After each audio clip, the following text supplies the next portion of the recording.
This week, Designing Minds features Yves Behar, the renowned industrial designer of the Jawbone wireless headset and the $100 laptop. In the second of 3 episodes, Yves conveys his 7 Axioms of Design, a famous series of principles facilitating the successful execution of design on both the business and artistic levels, explaining why these philosophical ideas are inextricable from his creative approach. I'm Yves Behar, and I am on Design Minds.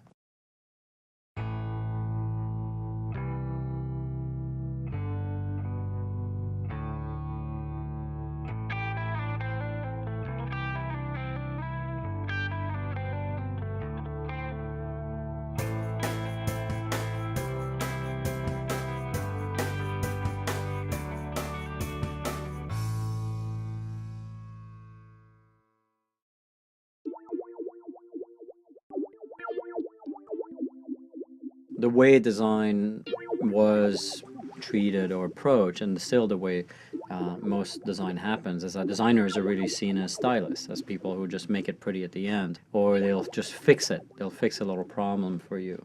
I think this is a very new, very different form of what I call design-driven businesses. Apple does it very well, but there's other models. There's other models of how, as an external designer, as an outsider, you can have an insider role, and you can really build value and build business. As a designer, to get a lot of different input and knowledge into your work, and it's also giving up power, letting somebody in to influence you. Business is still very reluctant to let that happen. The guest designer model really doesn't make a difference long term. If you want long-term impact, and if you want a sort of progression of the brand as well as of the business, design needs to be involved over the long term. If I was scared of every sketch that I do because it's not going to be the best sketch or the final solution, I would never produce a sketch. I would never even start on a project.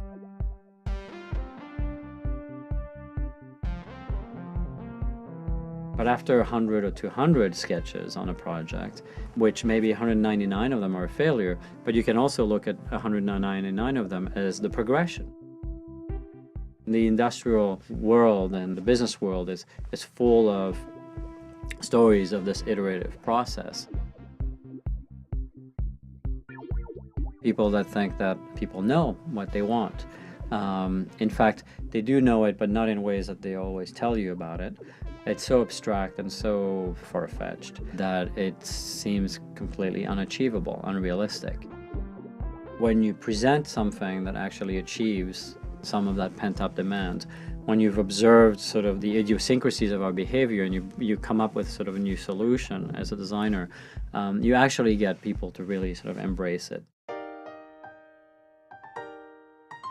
Any business or any design has to always evaluate itself in the spectrum and in the area of contemporary culture, contemporary materials, contemporary processes, etc., etc.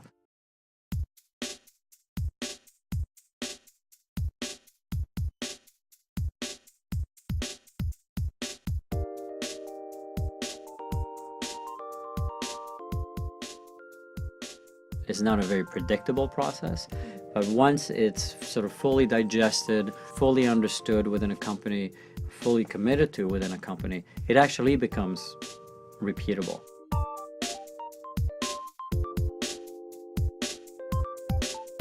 Design is the glue between engineering, business, of course. So organizations really have to embrace design as not sort of a separate department, but that can bring and solve a lot of different types of problems.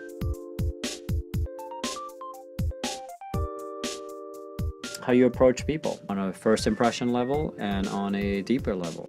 It says a lot about how, as a company, as a business, treat me as an individual, as a person, as a customer.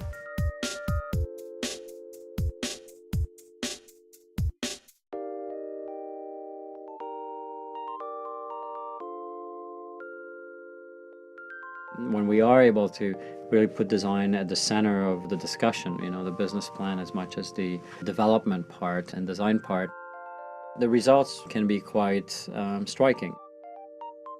Log on next week when Yves takes on the most controversial project of his career so far, the $100 laptop.